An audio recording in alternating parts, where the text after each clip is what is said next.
We're doing heroin. We're all in here to do heroin, boys. So Let's do it. Who got the spoon? Who got the rubber bands? What's up, guys? I'm Simba, and these are the explanations for my Poetic Origins project. So first off, I started with heroin. A lot of people, messaged me and were like, "Oh, you spelled heroin wrong," and it's like, no, I spelled it as a female hero. It's for my mom, because your mother's supposed to be your female hero. You know your hero. She was addicted to heroin, coincidentally, so the plan works. And that was early on in my life. No, I never meant to fucking change you. Heart will never let my mind hate you. I lie in bed at night, wanting to erase you, because I know I'll get hurt again if I chase you. What I'm saying to her is, I never meant to change your way of life. I never meant to be born. I didn't ask for this type of shit, When I was born, actually my mom was 5 months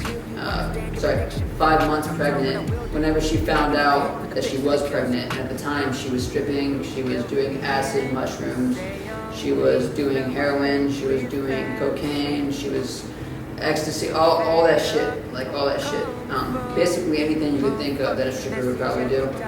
Throughout that pregnancy, I knew that her being a young adult at the time, I never meant to change your whole lifestyle. I'm sorry. That's me kind of being like, just know I never meant to do that. Okay. The rap starts with the first verse. I guess we're both addicts. You got your needles and I got my pen. Grenade in your hand and I'm holding the pin. Watch you explode and repeat it all over again. The blast cannot penetrate through my thick skin. See the position that you put me in?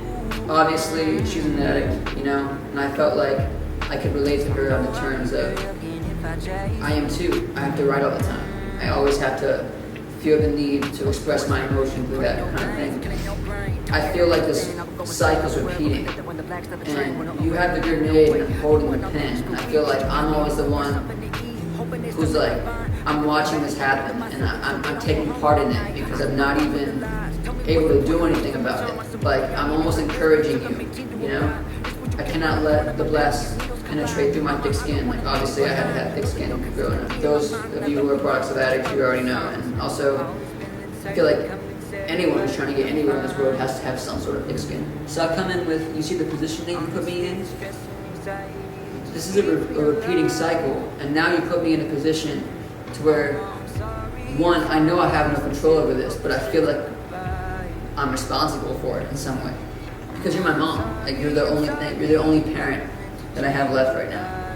And you're out there doing fuck shit, and now I feel like every time that, I get a random phone call, I have to answer it just to make sure that it's you, or just in case it's some random person saying that my mom's dead. You always taught me to win in the fight. Why can't you seem to take your own advice? Too busy stabbing yourself to get high, and you're losing your kids' motivation and drive, and it's gotten to the point where I just don't reply. Hey, that I love you, but such a divide. You're the one who taught me how to fight for what I believe in. But you're not taking your advice. You're not fighting for this. You're not fighting for us. I guess for a while there, I didn't really comprehend that addiction is more of a disease than it is something that my mom's choosing. Now, there are gonna be some debates over that, but the reality of this is she was already addicted for years before she even knew I existed. So who am I to come in here and change a whole lady's life and expect her to fucking, she has no motivation, no drive, from what it seems like. Seeing someone go through some sort of struggle and they repeat the same things over and over again, like insanity, and you're like, you just want to shake them and get them out of there, but you can't. They have to make a decision for themselves. You're losing your kids' motivation and drive. You're losing your kids. She lost all of her kids. She lost me, my younger sister Jewel, my younger brother David, my younger sister Emma, and even my older brother Gavin would come over at times. He's my half brother on my dad's side, but he wasn't ever really able to come over because of Kurt. Because I just want to fix you, heal you, understand your addiction, feel you. Now tell him what I will do. Taking another hit for the fix and it kills you. Damn. It's got to the point where I'm just like ignoring the calls. At this point in heroin, I just couldn't even talk to you. I couldn't hear your voice if I didn't want to. It just hurt you bad. It was an open wound. You can hate your mom, but you can't fucking not love your mom. You know what I mean? That makes sense? Like, despite all the shit, I still love you, you know? Come on. I just want to fix you, heal you. Like, I want to be there. Like, I want to be able to be the one who fixes you, heals you. But I know that I can't do that. So, like, I just want to fix you, heal you, understand your addictions, fail you. So, like, I need to understand, like, why you're choosing this thing over me. No telling what I will do if you take another hit for the fix and it kills you. Like, I want to fix you. I want to heal you. I want to be the one who can do this. I want to be able to have that control, but I can't. Like, I'm not God. You know what I mean? I'm not you. You gotta do that yourself. And like, why are you? I want to understand your addiction. Like, why the fuck is it that you're choosing this substance or any substance over your fucking kids, man? Why is it that we had to move to every fucking ghetto so that you can get dope cheaper? You know what I mean? So you can get shit cheaper. Like, what happens when I get my phone call? Which I kind of talk about in Cage a little bit, but what happens when I get my phone call and it's someone saying that you died, that you're OD'd? How, like, have you thought about that? You know, like, that's kind of what I was getting at, was like, I want her to know this is a real situation, this really could happen, and it's always on my mind. You guilt me in, say you're weak, fill my head with fallacies, not fantasies, fallacies, like, just false notions. You're always with whenever you do call me, I do answer, it's always a sob story, like, oh, I got this going on, this. And like, you say you're weak, and then like, you fill my head with like the thought, like, I'm getting better, honey, I'm getting better, it's gonna be okay. Mom's gonna fix you. I fell for that one too many times. Fucking 5 too many times. I'm so fed up. Don't call my phone. Leave a motherfucking message at the dial tone. Like, I'm done. Like, before you even when you start dialing that motherfucker, just stop. As soon as you start hearing the dial tone, I'm sorry that this is what it came to. Like, I'm sorry that this is what it came to, you know? Just know I never meant to fucking change you.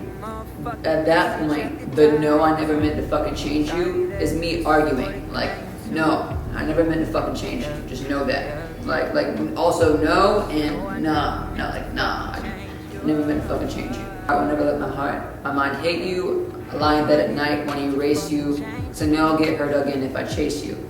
All the poison you put in your veins, killing your brain. Tell me I don't understand, I will go insane, like the railroad conductor on the black side of the train, wanna over anything, no wait. Don't tell me I don't understand. Like, that's the worst reply to hear as a child that's asking their mom to, like, at least know that they're safe, you know, like, you don't understand, like that's a typical response. You don't understand why I'm doing this. You just don't get it. Like, I do fucking get it. You're addicted to something. So tell me I don't understand. I will go insane like the railroad conductor on the black 7th train. Or bit of cool wordplay. You know, crazy train. You know, Ozzy Osbourne. You know, shit like that. He's a railroad conductor. Like, I'll go insane like him. Running over anything. No weight. Like, that's me, like, kind of, that's my passion for you. I'd fight for you, I'd run over anything. No way. You went on binges for weeks. Binges, not business. You went on binges for weeks. You had me looking for something to eat, hoping there's something to find I can bring back to both of my siblings so they don't go hungry tonight. At the time, it was just me and my sister and my little brother David. He had just been born. There's just one situation where it happened, and I remember it so in depth. My mom, I was watching WWE, like Friday Night SmackDown type shit, on the little, like, really grainy looking TV, and my mom had came over to me and she was like, honey, there's only like 3 channels in that bitch. That's WWE with my shit. I'm gonna go to the store, I'm gonna get you a Monster and Skittles or some shit like that, right? And I was like, oh, okay. She's like, I'll be right back. Fucking a week and some change later, comes back nodding the fuck out. Was gone for over a week. Like, I had to, like, literally find random shit that we barely even had shit in the cabinet. But, like, I had to make shit out of nothing, like, to feed my siblings. It sucked, but it made me, like, kind of grow up, and it made my siblings grow up too, like, pretty fast. As far as my little brother David, he had a lot of formula, so luckily, like, there was stockpiles of that shit, so it was pretty easy to feed him. But, how do you fucking do that as a parent? I do not fuck with the lies. Tell me what's the point in wasting my time with somebody I needed for years, but it took him 18 to arrive. This what you get when the point of my pen and the needles collide. Mama, I don't want to leave you behind. Know that you're consistently on my mind. I love you, Mom. Just follow the signs. One, I don't fuck with your lies. Like, I don't fuck with you trying to explain yourself out of situation. Just tell me what it is. I want face value. What's the point in wasting my time on you? Like, whenever you've been absent mentally from my life until I was 18, whenever you tried, coming kind of back into my life moderately. And so just know that, like, no matter what, you're always gonna be on my mind, okay? And on top of that, I love you, but just follow the signs. My mom's schizophrenic. She has DID, dissociative identity disorder, and so with schizophrenia, like, she follows signs. Like, she takes things. I don't know how to explain it. I don't know if you've ever seen this movie with that guy who plays Marshall in How I Met Your Mother. She sees things and thinks they're a sign from God or whatever the fuck, and she goes and plans her life around the signs. Like, follow your signs back. Follow the signs back. Like, I love you, Mom. Just follow the signs. Like, it's okay. Always been the type to convince everybody else that I'm fine. Honestly, the stress and anxiety, it just eats me alive. And then, I'm sorry, sincerely hope this isn't goodbye. I'm sorry, never meant to change your life. Despite all the shit that was going on in my life, I never once, like, tried complaining to people. Like, I just kept that shit on the D-low, which is, like, something that is very common nowadays, where people are just, this happened to me, but, like, I feel like that's a cool thing to, like, I guess, get out, but there are other people that are going through shit that just aren't talking about it, and it's those people that are typically the most hurt, because they have that thick skin that I was talking about earlier.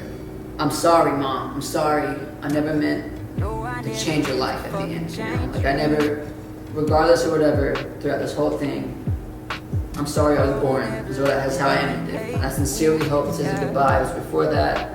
So that's me basically saying, like, please don't OD. Like, follow your signs and come back when you can. So, and that's Heroine. 'Cause I know I'll get hurt again if I chase you.